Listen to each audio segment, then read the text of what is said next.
আম্মু পচা, আম্মুকে বকে দিব, মেরে দিব, মজা করে বললেও শিশুর মনে কি প্রভাব ফেলে জানেন? আমাদের অনেকেরই অভ্যাস আছে মা বাচ্চাকে শাসন করলে সাথে সাথে বলে ফেলা, তোমার আম্মু পচা, তোমার আম্মুকে বকে দিব। মজা করে বলি আর আদর করে বলি, আমরা ভাবি এতে কী বা আসে যায়, কিন্তু আসলেই আসে।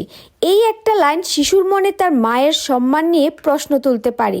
শিশু যখন দেখে মা তাকে শাসন করেছে আর তার সবচেয়ে কাছের কেউ, হয়তো বাবা, দাদা, খালা বা নানু, তার মাকে পচা বলছে, তখন তার মাথায় কনফিউশন তৈরি হয়, মনে করে তার মা ভুল আর বাকি সবাই ঠিক। সে নিজেকে প্রশ্ন করতে থাকে, মা কি আমার ভালো চায়? যিনি আমাকে ভালোবাসেন তিনি কি সত্যিই পচা? আমি কি তাকে শ্রদ্ধা করব না করব না? এ দ্বন্দ্ব শিশু নিজের মনে রাখে, বলে না, কিন্তু সেটা ওর বিশ্বাসে গেঁথে যায়। পরবর্তী সময়ে শাসন মানেই তার কাছে খারাপ কিছু মনে হয়।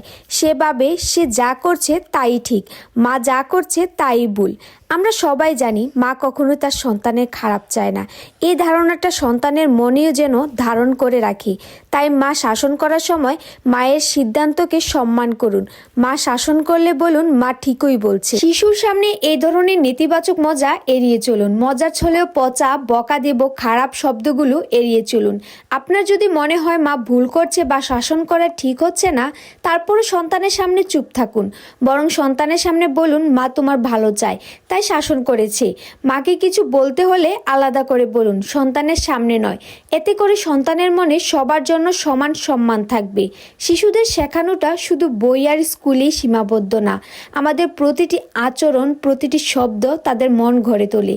তাই আজ থেকে একটু খেয়াল করি, ভালোবাসার নামে যেন আমরা সম্মান নষ্ট না করে ফেলি আবার।